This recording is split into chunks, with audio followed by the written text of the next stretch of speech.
नमस्कार मित्रों, eleven classes के यूट्यूब प्लेटफॉर्म पे आपका बहुत बहुत स्वागत है। मेरा नाम विवेक है। बात करेंगे आज इस हम अपने वीडियो सेशन में एक बहुत ही दिलचस्प टॉपिक पर। उस टॉपिक का नाम है भारत का एकीकरण और सरदार पटेल की भूमिका।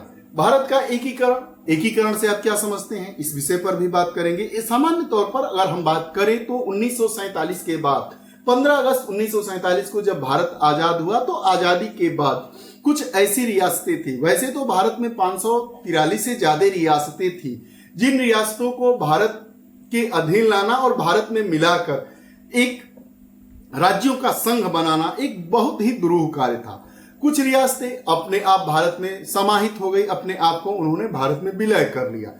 लेकिन कुछ ऐसी रियासतें थे जिन पर पुलिस कार्रवाई के द्वारा, विलय पत्र के द्वारा या कुछ और हथकंडे अपनाकर भारत में उसको लाया गया।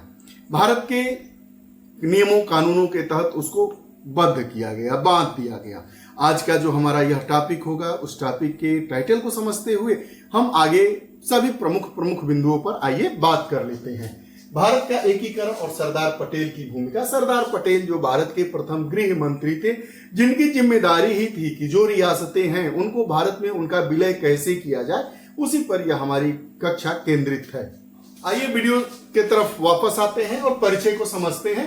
तो वर्तमान भारत में बहुत अलग था प्राचीन भारत का स्वरूप। इसका मतलब क्या है, जो प्राचीन भारत का स्वरूप है वह वर्तमान भारत से बिल्कुल अलग था। जब भारत आजाद हुआ था उस समय भाषाई आधार पर 1953 में आंध्र प्रदेश का गठन किया गया था, पहला राज्य भारत का।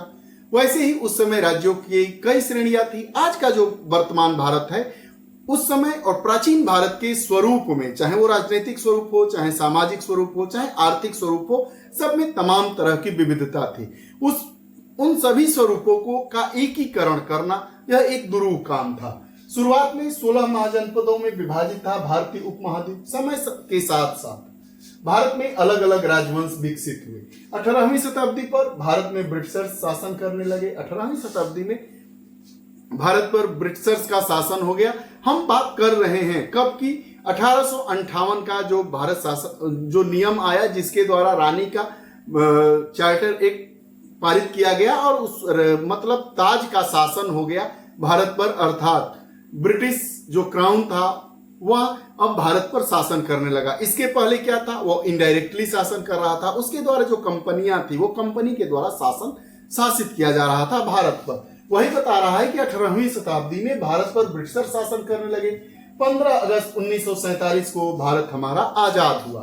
आजादी के समय कई छोटे छोटे हिस्सों में हमारा भारत विभाजित था और भारत को एकीकरण करने में कई चुनौतियों का सामना करना पड़ा। स्वतंत्रता के बाद एक अत्यंत महत्वपूर्ण और जटिल प्रक्रिया थी भारत का एकीकरण। मतलब भारत कई रियासतों में बटा था। भारत जो हमारा था 15 अगस्त 1947 का भारत, उसमें हम कई देशी रियासतें थी, उनका भारत में एकीकरण करना, भारत में विलय करना, भारत के नियम कानून के अनुसार उसको संचालित करना बहुत ही दुरूह कार्य था। स्वतंत्रता के समय भारत में 562 रियासतें थी। ज्यादातर रियासतें खुद को अलग रखना चाहती थी, स्वतंत्र रखना चाहती थी। रियासतों को इच्छानुसार भारत या पाकिस्तान में शामिल होने की स्वतंत्रता दी गई थी। जब हमारा भारत आजाद हुआ था तो उस समय 562 के आसपास रियासतें थी। उन रियासतों को यह छूट दी गई थी कि या तो वो स्वतंत्र रहिए या भारत में विलयित हो जाइए, भारत के साथ अब चले जाइए या पाकिस्तान के साथ चले जाइए। तो भारत में जो रियासतें थी उनको भारत के लिए एकीकृत करना एक बहुत ही दुरूह कार्य था और इस दुरूह कार्य की जिम्मेदारी हमारे भारत के प्रथम गृह मंत्री सरदार वल्लभ भाई पटेल को दी गई। सरदार उनका नाम नहीं था, वल्लभ भाई पटेल नाम था। सरदार नाम क्यों दिया गया, 1924 के बारदोली आंदोलन था, तो वहां की महिलाओं के द्वारा वल्लभ भाई पटेल को सरदार की उपाधि दी गई। इसके बारे में भी हम बात करेंगे, लेकिन चूंकि अब सरदार के नाम की चर्चा हुई, वो सरदार थे नहीं, लेकिन सरदार की उपाधि दी गई, तो इसलिए यह भी जानना थोड़ा सा लाजमी हो जाता है। जानते हैं कि कैसे हुआ था भारत का एकीकरण। तत्कालीन गृह मंत्री सरदार पटेल ने सही रणनीति के द्वारा रियासतों को भारत में सम्मिलित होने के लिए राजी किया था।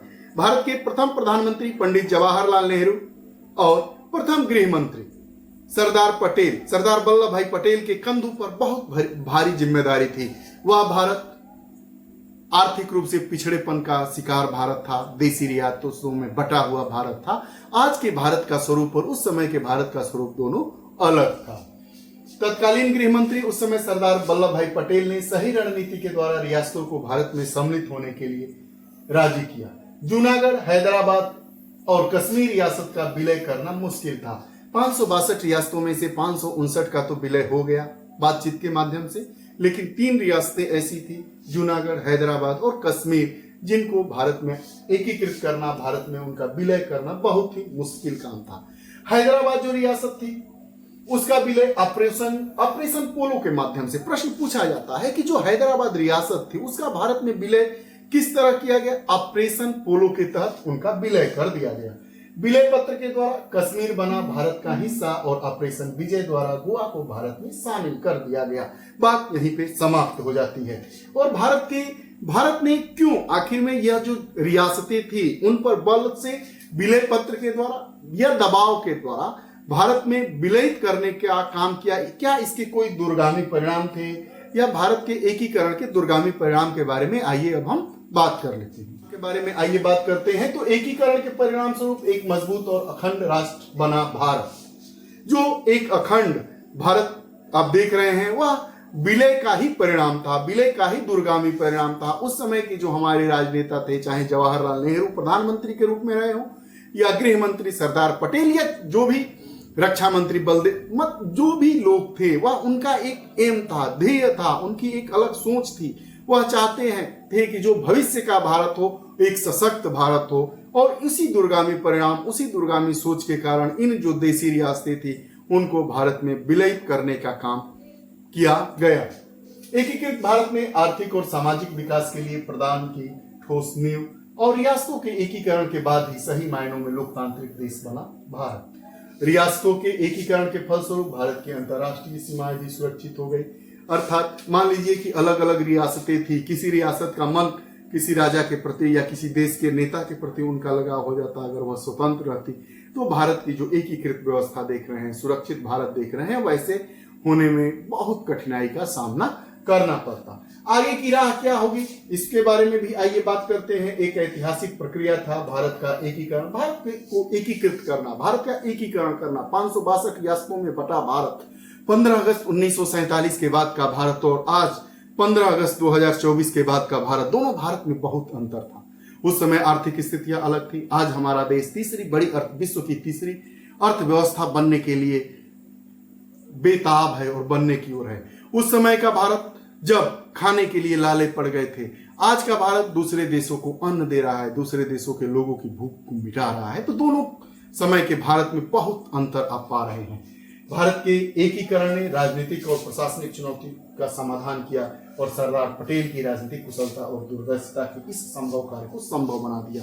और सरदार पटेल और पंडित जवाहरलाल नेहरू की जो यह जोड़ी थी उसने यह ऐसा असंभव कार्य को संभव कर दिया। आपको यह हमारा सेशन कैसा लगा कमेंट बॉक्स में जरूर बताइएगा। अगर आप हमसे नहीं जुड़े हैं तो कृपया चैनल से जुड़िए, बेल आइकन का बटन दबाइए ताकि जो भी वीडियोस आए उसका नोटिफिकेशन आप तक पहुंचे और आप उसका लाभ उठा सके। बहुत बहुत धन्यवाद। नमस्कार।